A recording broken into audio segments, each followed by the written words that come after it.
Hi గారు, welcome to our channel. ప్రస్తుతం మనతో పాటు దాము బాలాజీ గారు సీనియర్ జర్నలిస్ట్ ఉన్నారు. వారితో ఒకసారి మాట్లాడదాం. సార్ నమస్కారం. సార్ నమస్తే. సార్ జనసేన ఎమ్మెల్యే బొలిశెట్టి శ్రీనివాస్ కొన్ని సంచలన వ్యాఖ్యలు అయితే చేశారు సార్. అంటే నాకు ప్రాణహాని ఉంది, అది కూడా టీడీపీ వాళ్ళ దగ్గర నుంచి, టీడీపీ వాళ్ళు నన్ను చంపేస్తారంటూ కామెంట్స్ అయితే చేస్తున్నాడు. సో ఎందుకు ఇటువంటి కామెంట్స్ చేస్తున్నారు, ఏం జరిగింది, టీడీపీకి జనసేనకు మధ్య, మరి దీనికి సంబంధించి ఏం వివరాలు ఉన్నాయి సార్? బొలిశెట్టి శ్రీనివాస్ ఒక సంచలనానికి తరలేపాడని చెప్పొచ్చు. ఎందుకంటే ఎన్డీఏలో ఆల్రెడీ గందరగోళాలు జరుగుతున్నాయి. జనసేన మీద తెలుగుదేశం దాడులు అనేక చోట్ల జరుగుతున్నాయి. మనం పిఠాపురం చూసాము. పిఠాపురంలో నాగబాబు వెళ్ళినప్పుడు అక్కడ తెలుగుదేశం వాళ్ళ మీద దాడులు జరగడం, అక్కడ వర్మని పోలీస్ స్టేషన్లోకి అలో చేయకపోవడం, సో ఆయన ఎస్పీ మీద కూడా కంప్లైంట్ ఇచ్చి ఎస్పీ ఇంకా వైసీపీ కంట్రోల్లో ఉన్నాడని చెప్పడం, ఇవన్నీ కూడా మనం చూసాం. అట్లాగే తెలుగుదేశం వాళ్ళని చంపుకున్న లేటెస్ట్ ఎగ్జాంపుల్ కూడా ముప్పవరపు వీరయ్య చౌదరి ఒంగోలు. ఆయన ఒంగోలులో ఎలా చంపారో మనం చూసాం. దాని వెనక తెలుగుదేశం వాళ్ళే ఉన్నారు అనేది మనం ఆల్రెడీ చెప్పుకున్నాం కూడా స్టోరీ. అంటే ఎన్డీఏలో మామూలుగా ఏమవుతుందంటే ఒక 3 పార్టీలు కలిసి అధికారాన్ని పంచుకుంటున్నప్పుడు ఖచ్చితంగా ప్రాబ్లమ్స్ వస్తాయి. ఎందుకంటే తెలుగుదేశం వాళ్ళు గత 5 ఏళ్లుగా వైసీపీ వాళ్ళ దగ్గర దెబ్బలు తినడం ఇవన్నీ జరిగాయి. తెలుగుదేశంలోకి ఇండిపెండెంట్గా వాళ్ళకి 135 సీట్స్ రావడం, దానివల్ల వాళ్ళు ఆవురావురని ఉంటాడు. వనరులని తినేయాలి, పదవులన్నీ తమకే ఉండాలి, గవర్నమెంట్ ఆఫీసులు అన్ని చోట్ల తమ పనులే జరగాలి, ఎక్కడ ఏ ప్రోగ్రాం జరిగినా తామే డామినెంట్గా ఉండాలి. ఇవన్నీ వాళ్ళకు ఉండడంలో ఆశ్చర్యం లేదు. ఎందుకంటే వాళ్ళకి ఇండిపెండెంట్గా 135 సీట్స్ రావడం అనేది. జనసేన తీసుకున్నదే 21 సీట్లు, అది 100% స్ట్రైక్ రేట్తో వచ్చింది. కనీసం ఒక 30 సీట్లు వచ్చి పైన ఉంటే తెలుగుదేశం జనసేన మీద ఆధారపడి ఉంటే జనసేన కొంత వెయిట్ పెరిగి ఉండేది. ఇప్పుడు ఏంటంటే ఏ రకంగానూ తెలుగుదేశం జనసేన మీద ఆధారపడి లేదు. ఓన్లీ చంద్రబాబుకి ఒక భయం ఉంది, ఒంటరిగా నేను మళ్ళీ జగన్ మీద గెలవలేను అని చంద్రబాబు జనసేన మీద డిపెండ్ అయి ఉన్నాడు తప్ప కేడర్కి ఆ ఫీలింగ్ లేదు. సో మనం ఎందుకు ఇతనికి ఎంత ఇంపార్టెన్స్ ఇవ్వాలి, పవన్ కళ్యాణ్కి జనసేన వాళ్ళకి ఎందుకు ఇంపార్టెన్స్ ఇవ్వాలి అనేది వాళ్ళకు ఉంటుంది. జనసేన వాళ్ళు ఏంది, వాళ్ళకి 10 ఏళ్ళు పార్టీ పెట్టి 10 ఏళ్లలో వాళ్ళు ఫైట్ చేసుకుంటే ఇప్పుడు అధికారంకి వచ్చింది. అరే అధికారంలోకి వచ్చి మా నాయకుడు డిప్యూటీ సీఎం, కనీసం మేము ఇక్కడ అధికారికంగా కార్యక్రమాల్లో కూడా పాల్గొనకపోతే మాకు ఇంకేం మర్యాద ఉంటుంది అన్నది వాళ్ళ పరిస్థితి. సో దీనివల్ల గొడవలు అనేవి అనేక చోట్ల అయితే జరుగుతున్నాయి. బట్ అవన్నీ అవుట్ ఆఫ్ కంట్రోల్ అయితే కాలేదు, ఇప్పటివరకు కంట్రోల్లోనే ఉన్నాయి. ఎందుకంటే ఎవరు కూడా అవుట్ ఆఫ్ కంట్రోల్లోకి వెళ్ళడానికి సాహసించే పరిస్థితి లేదు. గొడవలు పడాలి, మళ్ళీ కలిసి ఉండాల్సిందే. దీన్ని మిత్ర వైరుధ్యం అంటారు. అటువంటి ఒక మిత్ర వైరుధ్యంలోనే నడుస్తుంది. అయితే ఇప్పుడు ఫస్ట్ టైము ఈ బొలిశెట్టి శ్రీనివాసు ఒక సంచలనమైన స్టేట్మెంట్ ఇచ్చాడు. అదేంటంటే నన్ను కొంతమంది చంపేసి బై ఎలక్షన్ వస్తే వాళ్ళు నిలబడాలని చూస్తున్నారు, మరో పిఠాపురం చేస్తామంటున్నారు అని కూడా ఆయన అన్నాడు. ఇది 2 రకాల డ్యామేజింగ్. ఒకటి, ఎవరు చంపాలని చూస్తున్నారు? జనసేన వాళ్ళు అయితే కాదు, తెలుగుదేశం వాళ్ళే. కానీ ఆయన తెలుగుదేశం అనే మాట వాడలేదు, కానీ ఇండైరెక్ట్గా తెలుగుదేశం వాళ్ళు అన్న సెన్స్తోనే మాట్లాడాడు ఆయన. ఎందుకంటే మరో పిఠాపురం అంటే అర్థం ఏంటి? అక్కడ కూడా తెలుగుదేశం జనసేన మధ్య గొడవలు జరుగుతున్నాయి. సో ఇక్కడ అదే జరుగుతుంది. సో ఆయన తెలుగుదేశం వాళ్ళు నన్ను చంపేసి బై ఎలక్షన్లో వాళ్ళు పోటీ చేయాలని ఆలోచిస్తున్నారు, ఇది నేను సహించను. నాకు ఎవరో త్యాగాలు చేస్తే నేను గెలవలేదు.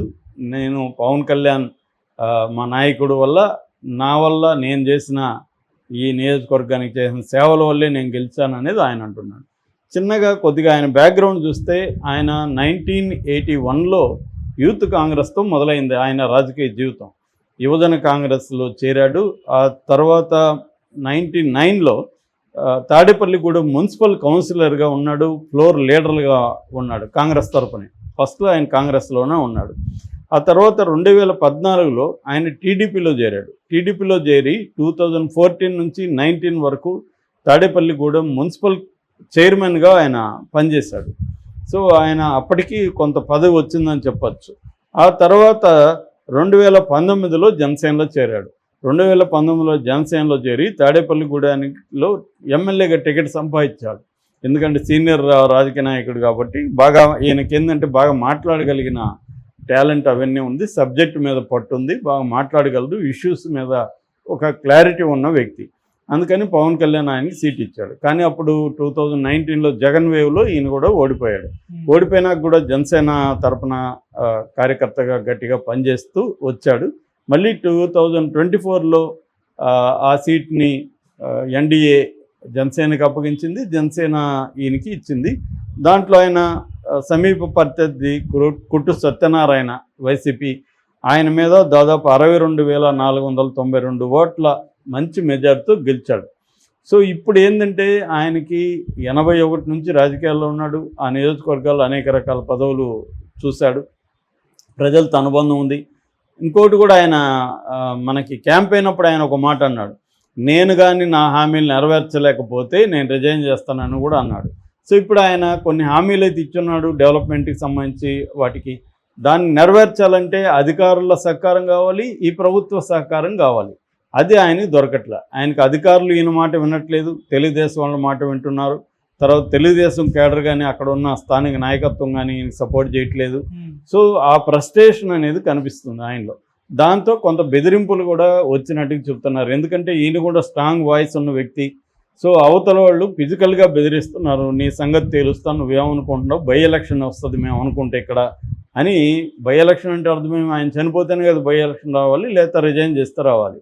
సో అందుకనే ఆయన దీన్ని ఓపెన్ చేసేద్దాము, లేకపోతే నాకేమన్నా థ్రెట్ ఉంటుందేమో అన్నట్టుగా ఆయన మాట్లాడాడు అనేది చెప్తున్నారు. దీని మీద పవన్ కళ్యాణ్ రంగంలోకి దిగబోతున్నాడని, పవన్ కళ్యాణ్ ఈ ఇష్యూని సాల్వ్ చేయడానికి ట్రై చేయబోతున్నాడని అంటున్నారు. ఆల్రెడీ అక్కడ ఈయనకి కొంత వివాదాస్పదమైన మనిషి అని కూడా పేరుంది. గతంలో కూడా ఈయన అల్లు అర్జున్ విషయంలో అల్లు అర్జున్కి ఫ్యాన్స్ ఎవరు ఉన్నారు, మొత్తం నా మెగా ఫ్యాన్సే కదా అని స్టేట్మెంట్ ఇచ్చాడు. అల్లు అర్జున్కి నెగిటివ్గా కామెంట్ చేశాడు. తర్వాత వితిన్ జనసేనలో కూడా 2022లో నాదెండ్ల మనోహర్ మీద కూడా ఈయన ఓపెన్గానే కంప్లైంట్ ఇచ్చాడు.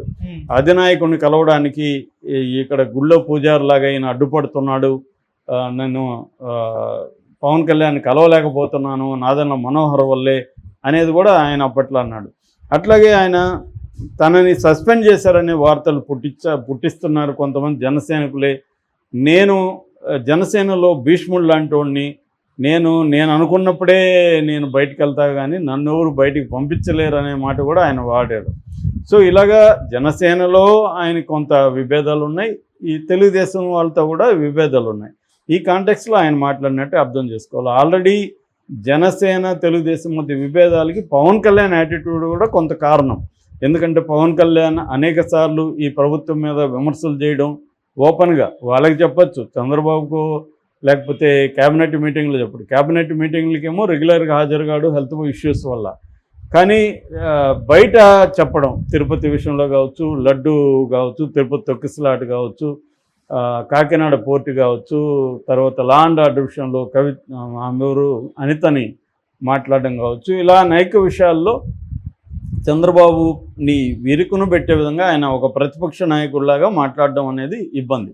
అన్నిటికంటే కూడా అక్కడ వాళ్ళ 10 years అయిపోయిన సందర్భంగా పార్టీ సమావేశంలో కూడా ఆయన ఏం మాట్లాడాడు, 40 ఏళ్ళు వయసున్న తెలుగుదేశాన్ని నిలబెట్టడంలో కూడా మన కృషి ఉంది, మనమే నిలబెట్టామన్నట్టుగా ఆయన మాట్లాడాడు. మనం పడిపోయిన వాళ్ళు లేసాము, మనం లేయడమే కాకుండా 40 ఏళ్ళు ఉన్న పార్టీని కూడా నిలబెట్టామన్నాడు. ఇక్కడ చాలామంది నువ్వు కూడా నిలబెట్టడానికి తెలుగుదేశం 130 సీట్లు వచ్చాయి అనేది వీళ్ళ వైపు నుంచి వచ్చింది. సో అట్లాగే నాగబాబు కూడా అక్కడ గెలవడానికి పవన్ కళ్యాణ్ జనసేన కేడరే కారణం అన్నాడు తప్ప తెలుగుదేశం వాళ్ళు కాదు, తెలుగుదేశం వాళ్ళ పేరు ఎత్తలేదు. అలాగా పవన్ కళ్యాణ్తోనూ పార్టీకి ఇబ్బందులు ఉన్నాయి, నాగబాబుతో ఇబ్బందులు ఉన్నాయి. అట్ ద సేమ్ టైం లోకల్గా జనసేన నాయకుల్ని ఎక్కడికక్కడ కొట్టడం, ఆ మధ్య అయితే ఇంటికి కూడా కిడ్నాప్ చేసి తీసుకెళ్ళి వాళ్ళ ఇంట్లో పెట్టుకున్న సందర్భాలు చూసాం, మనం కూడా స్టోరీ చేసాం. సో ఈ విధంగా జనసేన ఇబ్బందులు అయితే ఎదుర్కొంటుంది. ఇప్పుడు బొలిశెట్టి శ్రీనివాస్ దీన్ని ఓపెన్ చేశాడు, మరి ఇది ఏ స్థాయికి వెళ్తుంది అనేది చూడాలి. మనం పవన్ కళ్యాణ్ ఏమన్నా దీన్ని పరిష్కరిస్తాడా అనేది చూడాలి. Okay, thank you so much.